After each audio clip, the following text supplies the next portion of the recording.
Leffen has a long and controversial history within the Melee community, with him being considered by some to be the villain of professional Melee because of some of his actions. But unlike some other villains in the fighting game community, Leffen has the talent to back up his trash talk. And after Leffen's big win at Gamal, I thought we could take a look at Leffen's 2017 so far and see how it stacks up to Mew2king's to see who truly deserves that number 4 ranking. And I'm proud to say this video is brought to you by Smash Crate, which I'll talk about more at the end of the video. So first off, let's take a look at Leffen's 2017 so far. He's attended 11 tournaments of note this year, with the first of which being Genesis 4. He started off the year with a very respectable 5th place finish, with only gods being placed above him. He was able to take a set off Duck, which is the only time he's ever been able to beat him in their head-to-head history, and his losses to Plop and Mango are far from bad.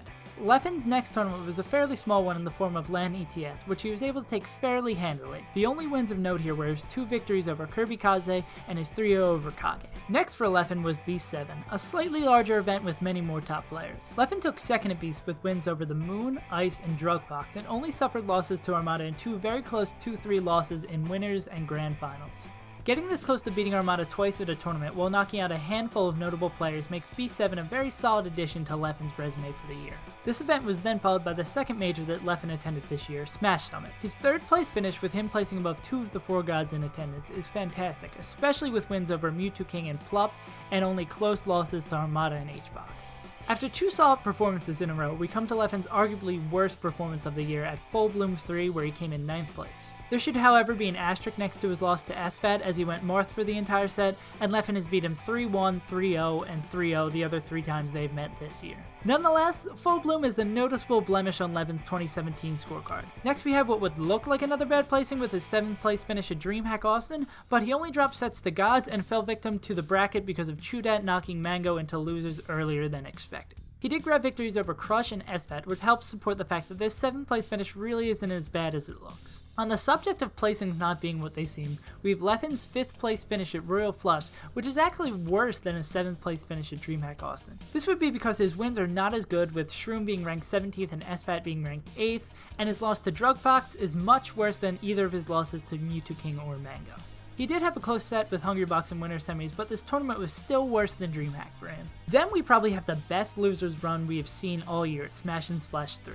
Leffen did take his worst loss of the year rank-wise to Zane in a 3-2 set early in winners bracket, and then went on an absolute tear through losers. He took out 5 top 20 players on his way to grand finals, including both Armada and Mango. He then took 1 set off of Hungrybox in grand finals, but was not able to beat him in the 2nd set. If you value individual set victories above overall victory, then this is by far Leffen's best tournament. But even if you don't, Leffen's 2nd place finish at Smash and Splash is one of the strongest 2nd place finishes all year. Following this, we have another 2nd place finish from Leffen that is not nearly as impressive at DreamHack Summer. He took sets off of all the top European talent in attendance, except for Armada, whom he suffered both of his losses to. Next was EVO 2017, where Leffen suffered his only other 9th place finish. He had a few good wins over Westballs and Ryan Ford, and his losses were not too bad considering how well the Moon did in July with his impressive 3rd place finish at Gamal, and with his other loss being to Mew2king. And speaking of Gamal, we have Leffen's last big tournament of the year, where he took 1st place without dropping a set, and gave Hungrybox both of his losses. So now that we've got a full picture of how Leffen's year has been so far, let's take a quick look at Mew2king's highs and lows. For this comparison, I'm only including majors, which means Mew2king's results at St. Gaming Live,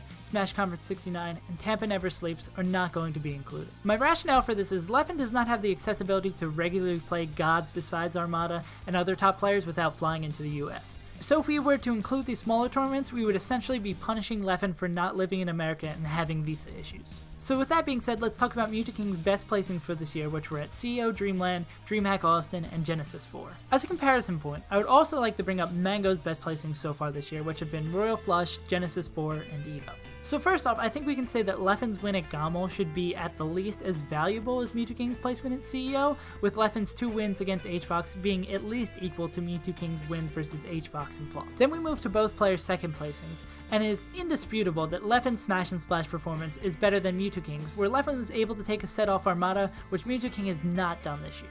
The same could be said for the third best finishes, where Leffen has a win over Mew2king to hold over him, alongside slightly better losses. So you can already assume what my answer to the video's titular question would be, but I'll state it anyway. I personally believe that the stats show that Leffen has had a better year than Mew2king and should be currently considered the 4th best player in Melee. I can imagine the biggest argument here would be Mew2king has had a much more consistent year, which is why I've brought up Mango's stats. Besides those 3 top placings, Mango has finished 4th, 5th, 7th, and 9th at the other majors he went to. And when we compare Leffen's top placings to Mango's top placings, Leffen's look like a little bit lesser version of Mango's placings. And if Mango is going to be ranked over Mew2king with the community favoring peaks over consistency, I find it hard to see why Leffen should not also be considered better than Mew2king as well. Also, I would like to remind you that the question that is asked to rank players is, if everyone entered 100 tournaments, who on average would place best?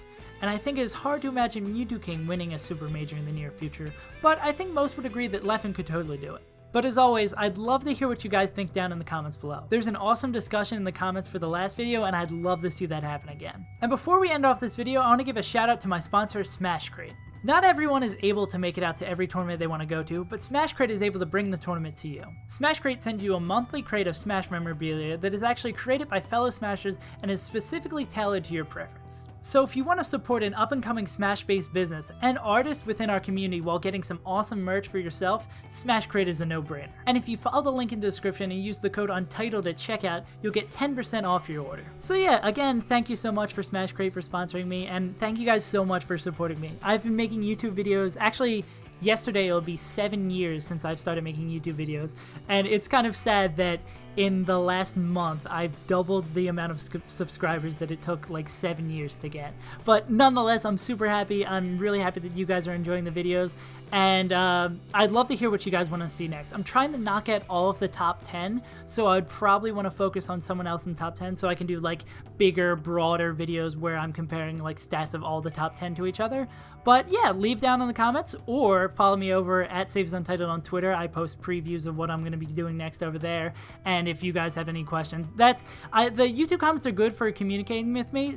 But sometimes stuff can get lost in there. So if you want to get in contact with me or just like ask me a question or something about that, Twitter's the best way for that. So that'd be at SavesUntitled. And yeah, I think that's about it. I hope you guys enjoyed the video. I really appreciate your support again, and I'll see you guys next time.